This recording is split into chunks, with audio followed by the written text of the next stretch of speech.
In this lesson, we are going to talk about 2D turning toolpaths and the basic Fusion toolpath parameter dialogues. All the cuts will be limited to a 2-axis plane, normally the ZX plane, where Z-axis points through the spindle. Be sure you have the Turning tab selected from the ribbon bar.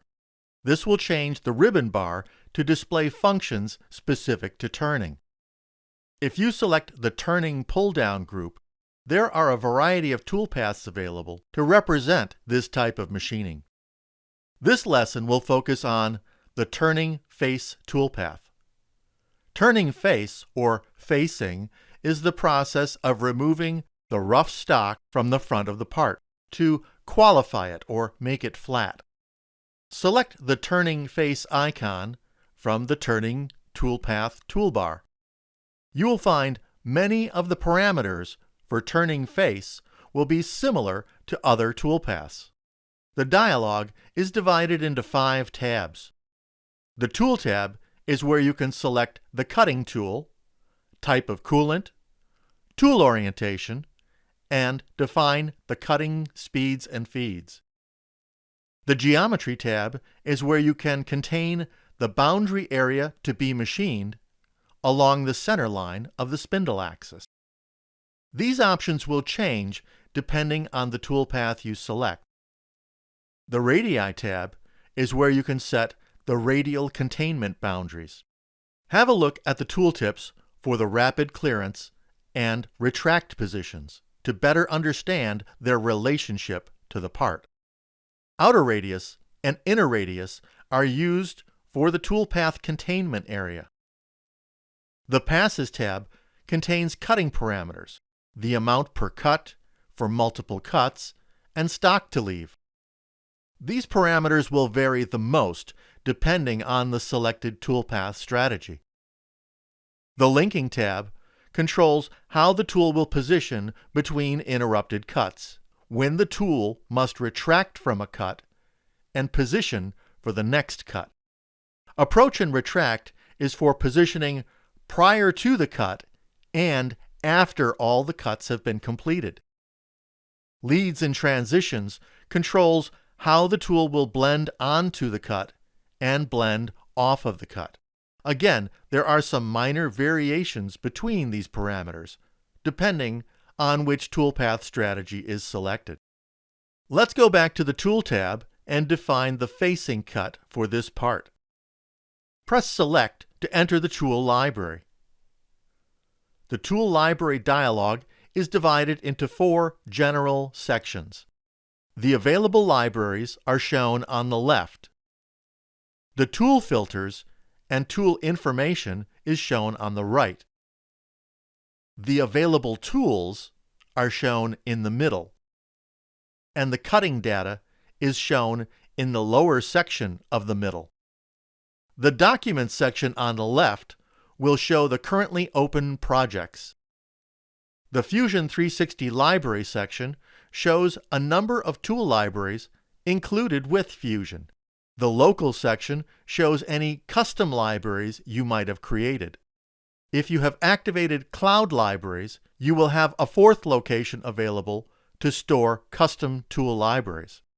Where local libraries are stored on your local PC, Cloud Libraries will be available regardless of which PC you are using.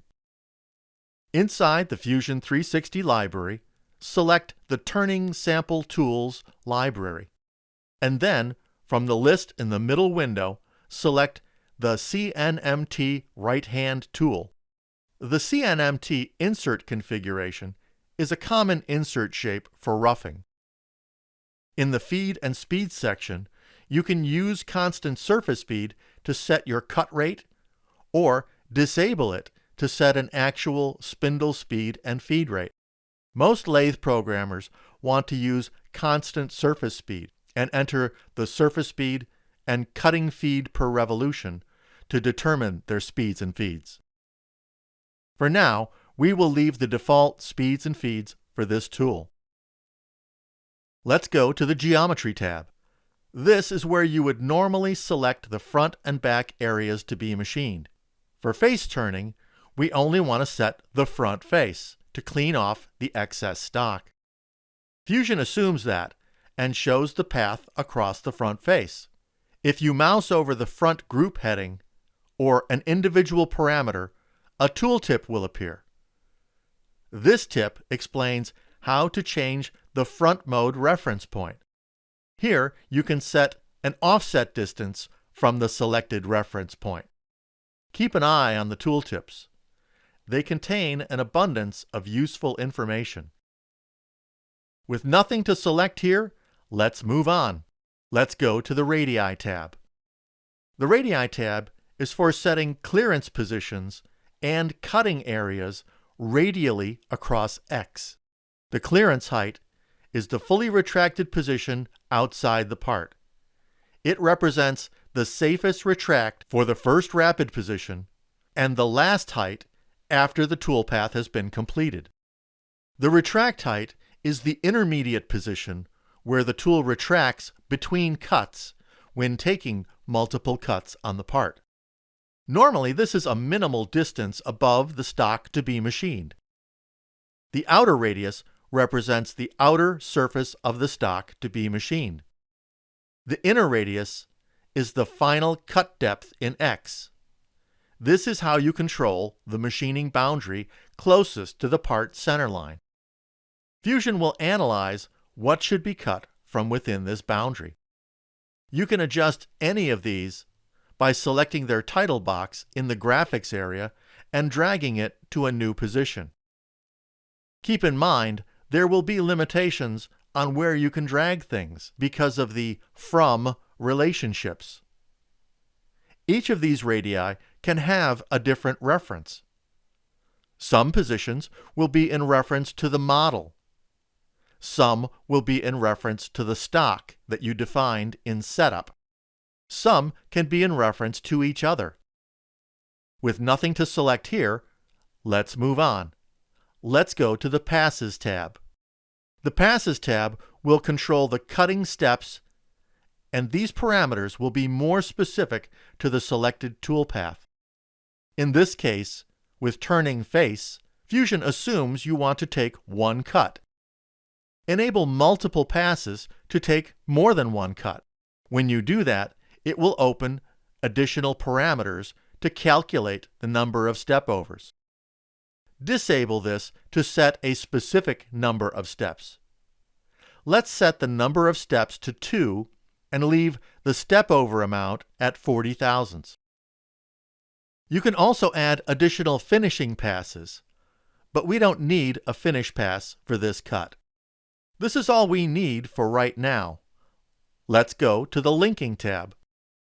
The Linking tab controls how the tool will position between interrupted cuts. This is how the tool positions when the cutter must retract from a cut and position for the next cut. Approach and retract is for positioning prior to the first cut in the strategy and after all the cuts have completed for the strategy. With Approach Z, you control the Z-axis position reference at the beginning of the toolpath. With Retract Z, you control the Z-axis position reference at the end of the toolpath. The default Z position is the safe Z as defined in the setup. You can use these options to change the toolpath first cut position or the toolpath last cut position. Leads and Transitions controls how the tool will blend onto the cut and blend off of the cut. Again, there will be some minor variations between these parameters depending on which toolpath strategy is selected. With nothing to change here, let's press OK. And there is the facing toolpath. In this lesson, we learned how to switch to the Turning tab, select a toolpath strategy, how to select a tool from the library, how to contain the machining area, create multiple cuts, and control the starting and ending positions. Press Ctrl+S to save the part, Command-S on the Mac.